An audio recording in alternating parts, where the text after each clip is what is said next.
शंखा पान भोरावा धरई तोर जानू शंखा पान भोरावा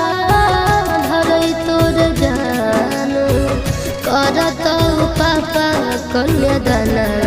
रे जानू जइबो चिंटू राजा के भवना रे जानू जइबो चिंटू राजा के भवना देहिया में हकिया गइब के जानू से नूरा लगई भी दोसर नामवा